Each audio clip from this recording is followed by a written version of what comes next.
Okay,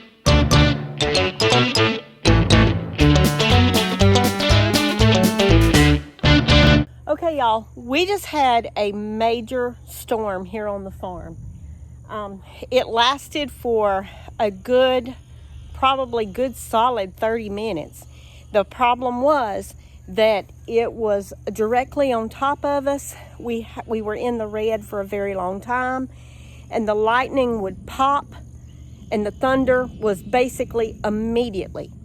It's going back. It's on Brooke and Jason right now, and I was so grateful for it to go away because it came hard, fast, and stayed with us. Now, it struck twice. One time, it knocked our power and our fiber internet completely off. The power did come back immediately. It took a few minutes for the fiber. And the second time that it popped somewhere on the property very close to here and was frying. So it has struck something here. So I'm going to go and take you along, and let's kind of go and look and see what is going on with the storm. And I just want y'all to see this. Look at the clear skies behind us. I mean, the sun is out, y'all. Storm, sun. It's crazy. But I want to show y'all this. It's never flooded right here before. Look at how deep the water is. This is our driveway. Look. This is along beside the driveway coming in. The water is actually running like a stream. We have never had this to flood. It's right next to the brooder house. I'm sure that the inside of the brooder house is flooded also. But this is deep. Y'all, this is like a creek in the yard. Okay, so it's over the top of my boots. Oh, that's kind of deeper. Oh, that's above. That's calf of the leg right there. But look at this. I mean, how? We need to find what it has struck here. The animals have come out to eat, and Nellie.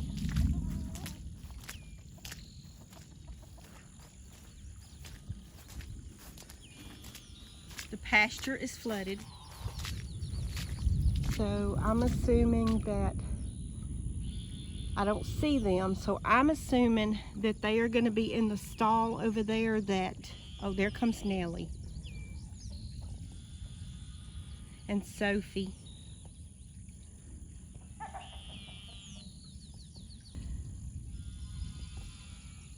The chickens are just like after all the worms that come up. They're wading in the water. Good job, chickens. So we have been getting pretty much storms every day. But this was one of the worst that I have seen pretty much since we've been on the farm. I mean, it's coming storms. It has come storms before that were here and they were gone in a matter of just a minute or two. And this storm was a little bit different. The fact that it just kind of held on. So let's go and, ooh, I want to show you this. This is pretty neat. Can y'all see all that water? So this is the part of the pasture that's totally underwater. Sophie likes it. I think I'm going to not walk any further just because it's still in the area. I don't want to be the thing that it strikes. We will go see the pond in just a minute. Let me just back out and go back in the house for a minute. Get it, girl. Get it. Get it, girl. You like that deep water, don't you? You like that deep water, don't you? Yes, you do. Yes, you do.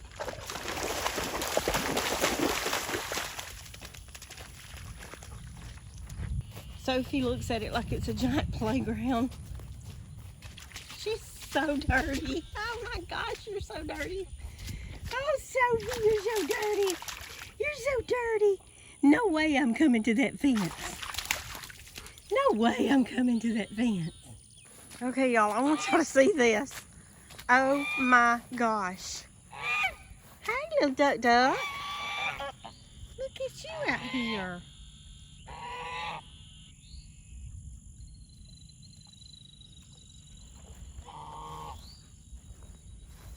Where's your boyfriend?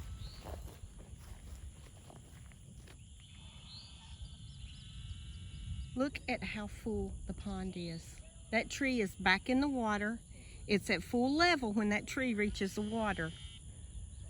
I mean, it can still rise a little more on this bank over here.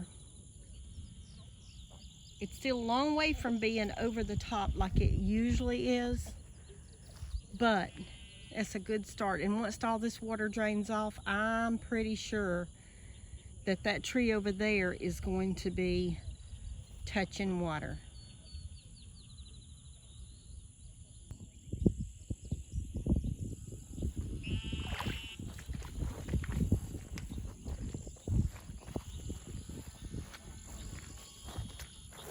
The water's going across the driveway right here.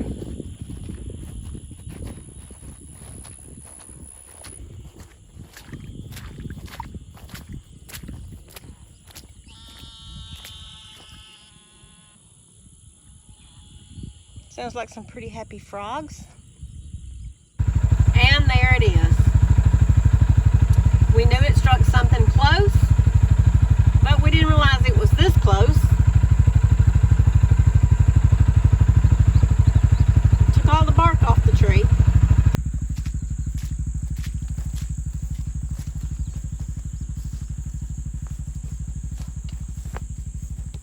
Wow.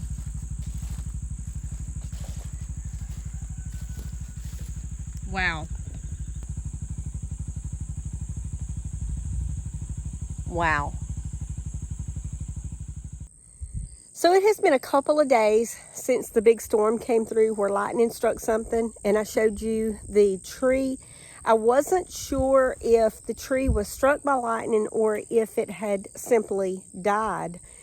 But yesterday evening we had another bad storm come through, and it was just, the wind was so high, the rain was just coming in a sheet across the yard, and lightning was popping, and we were like right in the middle of the red zone is what I call it. And it dumped a lot of water. Let's put it that way. It dumped a lot of water. The pond is even more full today than it was a couple of days ago when I was showing you on this same video. And the yard was just like a creek. I've never seen that much water in this yard before.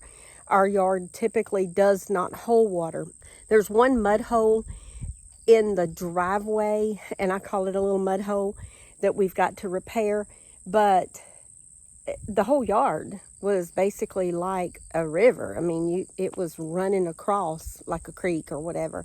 But I want to show you what we've done in the potager garden in the last couple of days.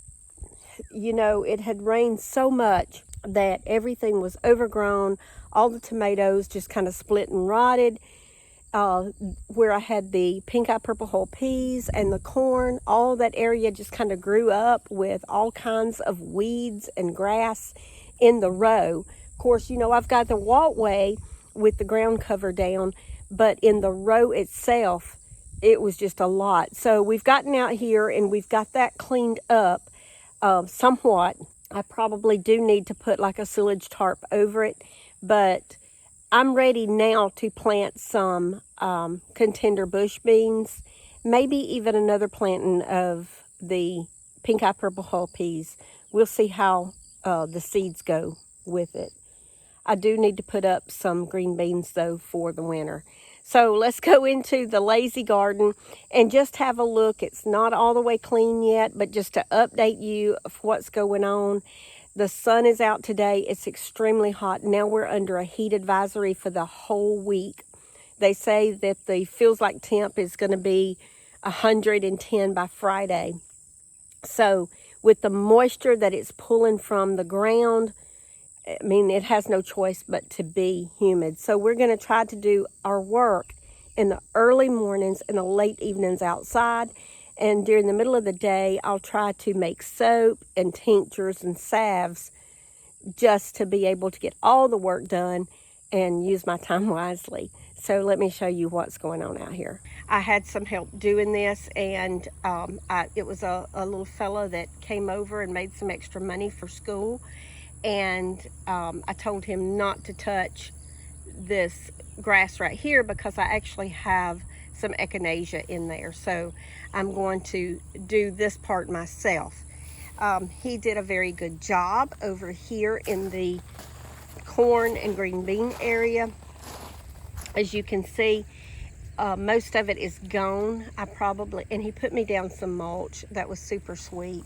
Now, over here, I pretty much pulled up all the pink eye purple whole peas, and the little fellow put me down some mulch.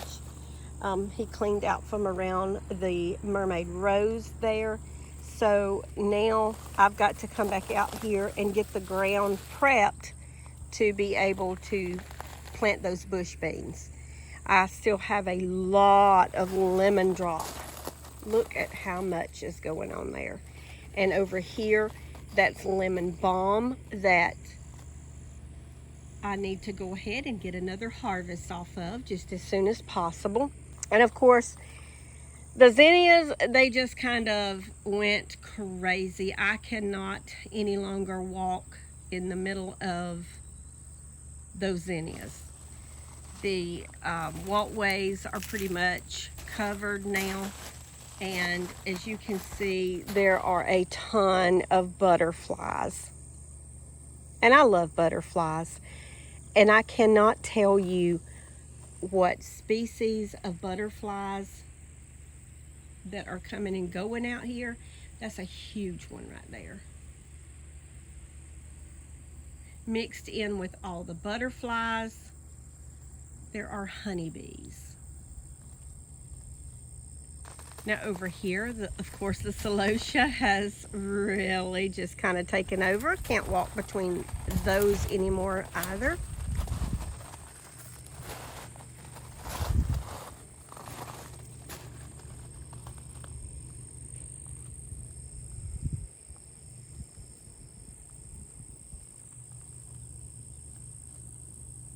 Spun sugar.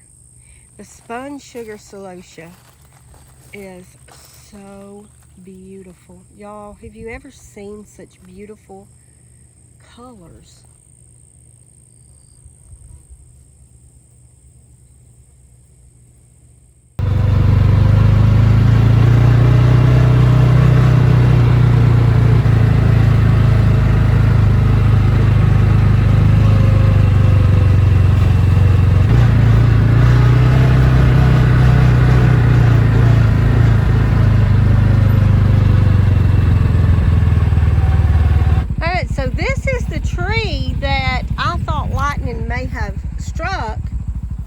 But the tree is dead already,